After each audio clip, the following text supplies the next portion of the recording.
Welcome to Differential Equations, Section 3.1.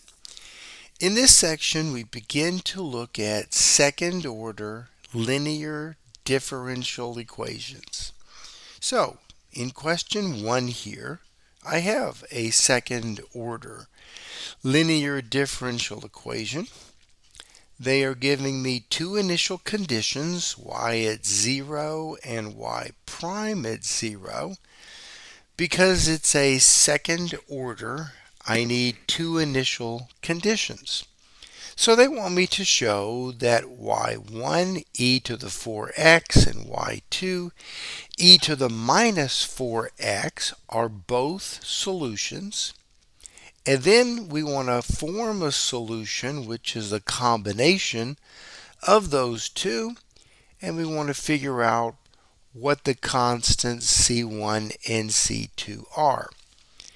In the first part, it's fairly straightforward. We have y1, find its first derivative, find its second derivative, and plug it in. So when you plug it in, you get 16 e to the 4x minus the same thing, and yes, that is 0. And if you do this for the right-hand side as well, and plug it in, you're going to get that it is 0 as well. So it's fairly easy to verify that it is a solution. So next, we want to look at this combination of the two. All right, so what do I know? I know that y at 0 is supposed to be 6. And if you plug in 0 into our solution, you get C1 plus C2. All right? And so, if I look at y prime, just differentiating y, I know that y prime at 0 is supposed to be 10.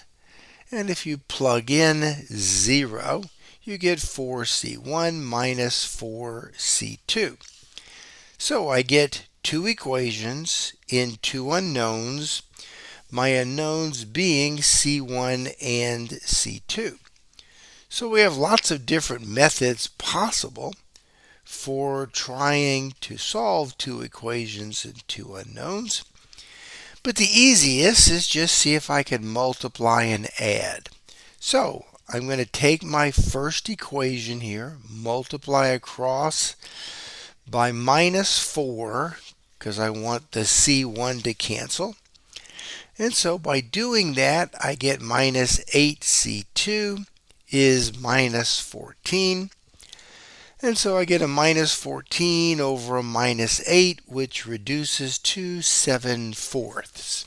All right, so that's C2.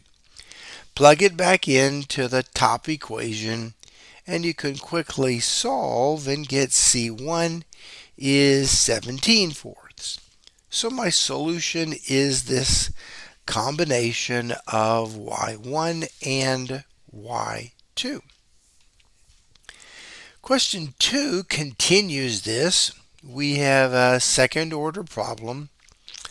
We have a y1, y2. They are both trig functions.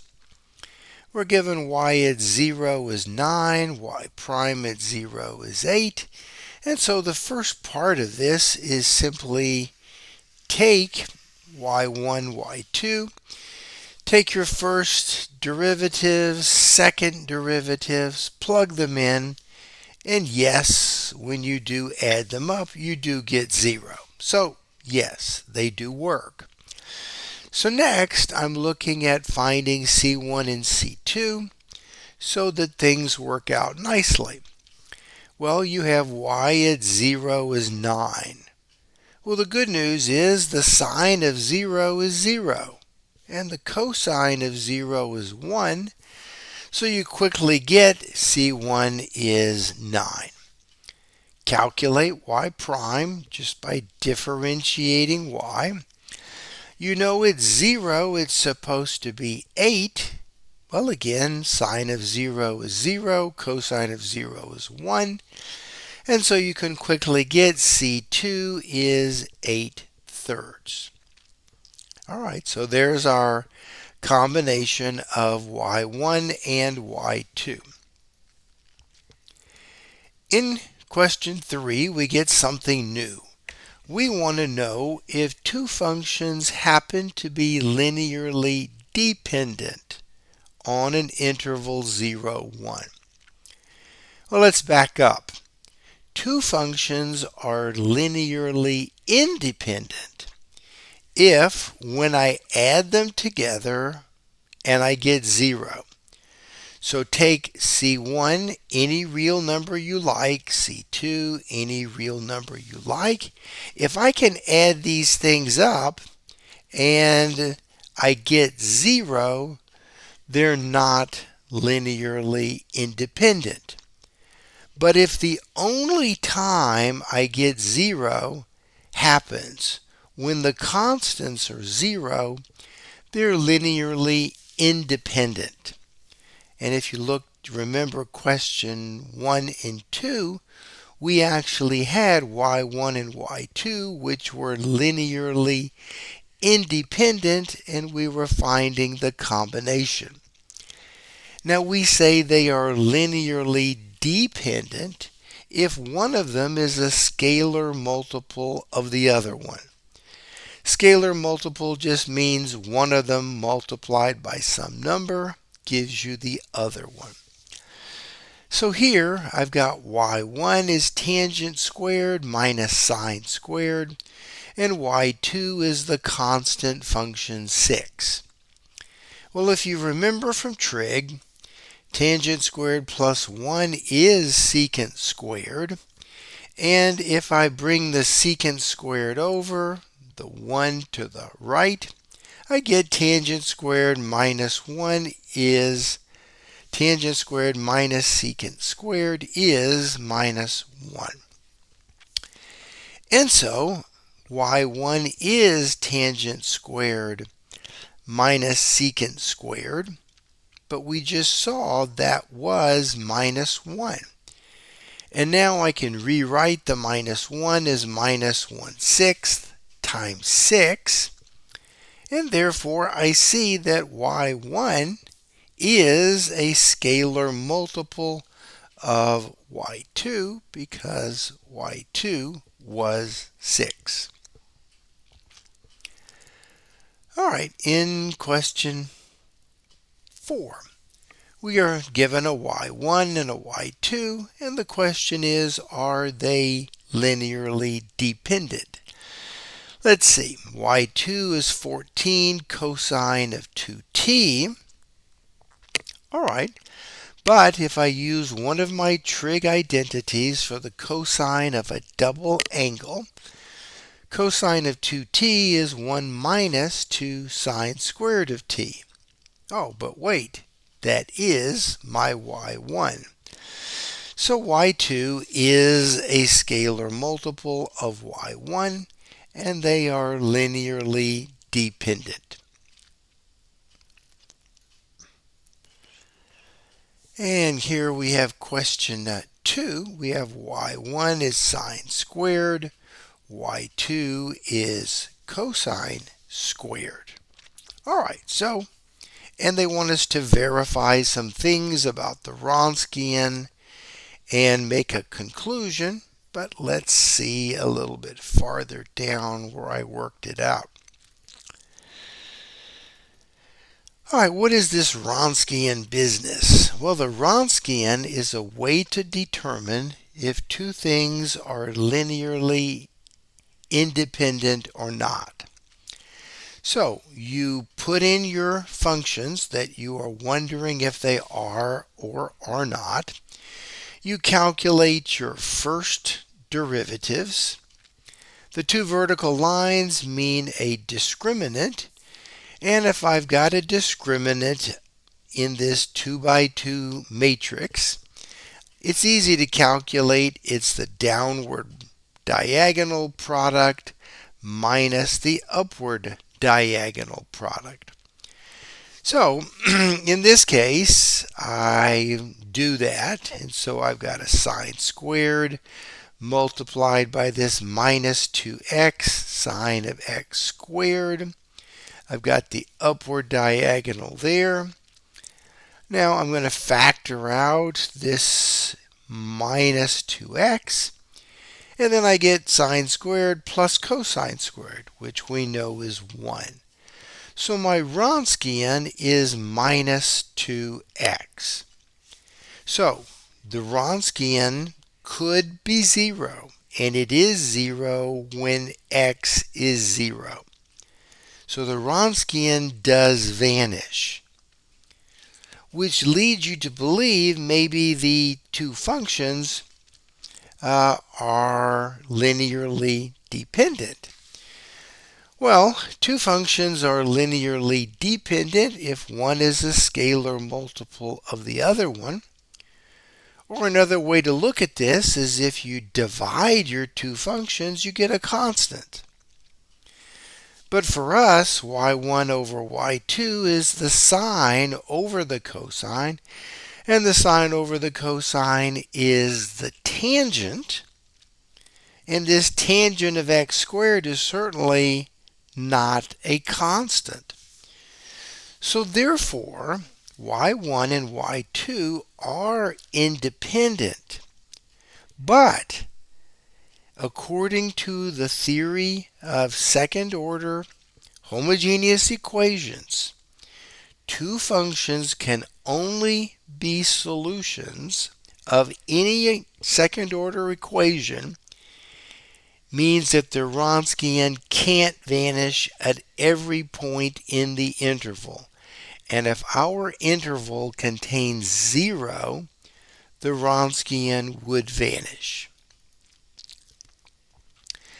All right, in question 6, we look at an important feature of second order homogeneous equations, and that is you can form what's called the characteristic equation. So you look at your second order problem, you form a quadratic equation from that. Y double prime r squared, y prime r, and so on. But that's solvable, and so what you get is r1 and r2, which says that the general solution takes those r's, it looks to be in this format, and you get c1 e to the minus 6t, c2 e to the 5t. Now, we get this format. Maybe we should back up a moment. Looking at this quadratic equation, if I have any kind of quadratic equation, remember we can get three things that could happen. We could get two real roots, and if we get two real roots, we're going to get this situation. We could get one real root, which means that it is repeated, and if it's a repeated root, we're going to see we get a different general solution. And with any quadratic equation, I could get two complex roots, and in that case we're going to get a format for the general solution. But this particular format is the one when we have two real roots that are not the same. All right, so here looking at question 7. All right, so looking at 7, again I form my characteristic equation. This quadratic equation is factorable, so I factored out a 9r. Setting each piece to 0, I get r is 0 and r is minus 1/9. All right, well, let's see. If r1 is 0, that's e to the 0, and I just get c1. r2 is minus 1/9, and so this would be my basic format. All right, so looking here at question 8. All right, again, I've got a quadratic equation. Maybe it's factorable, maybe it's not. If it's not, you could always use the quadratic formula. This one does factor, and setting each piece equal to 0, I do get two distinct roots. And so our basic solution here looks to be in this format. All right. And let's see, in question 9 here, we have again a second order homogeneous problem. They're going to give me two initial conditions, and they'd like us to figure out where is the highest point on the solution. All right, well, let's see. Second order homogeneous form the characteristic equation. It is factorable. I get R1 and R2, and so I get my general format. Y at 0 is supposed to be 0, so C1 plus C2 is 0. And Y prime, just differentiate Y, is supposed to be 8. And so I get two equations and two unknowns. And so in this case, I can just add them up. These will cancel, and I get minus C1 is 8. So C1 is minus 8, and C2 then, because I add them together and get 0, has to be a positive 8. So here's my solution. Now that I know what it is, I can use the stuff from Calculus 1 to find the highest point. That's going to be the critical point.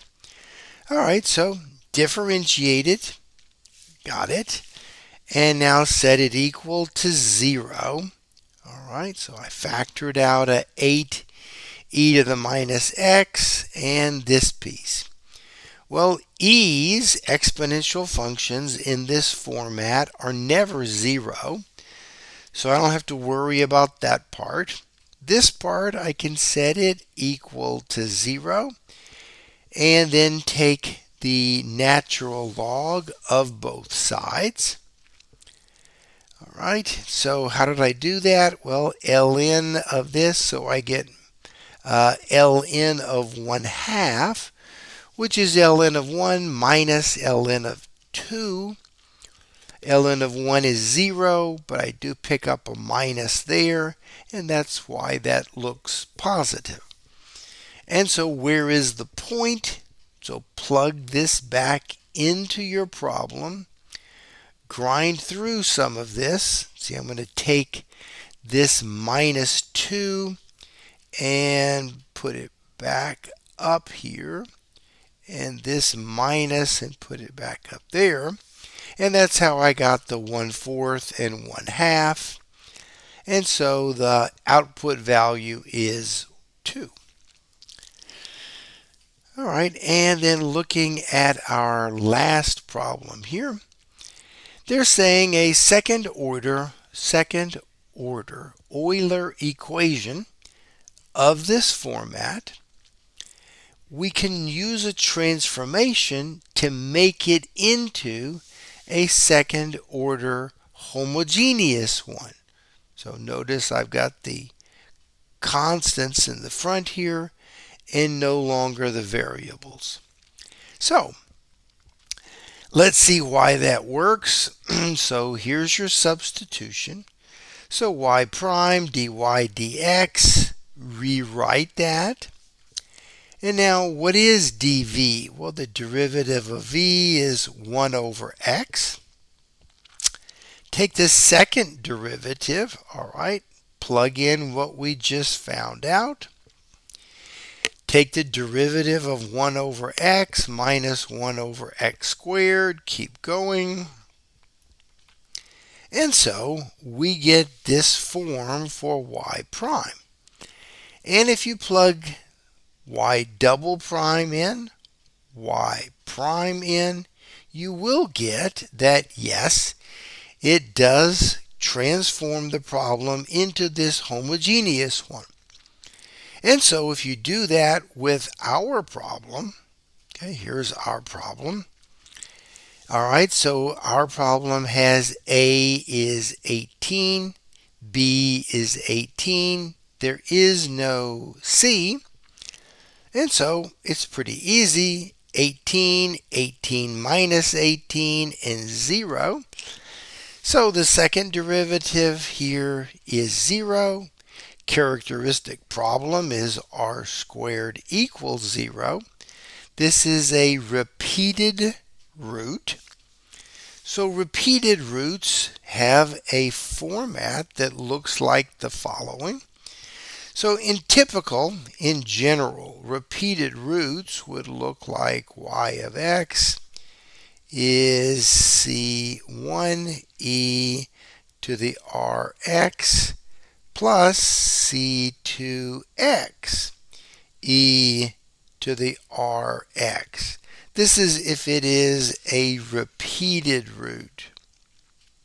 So r repeated.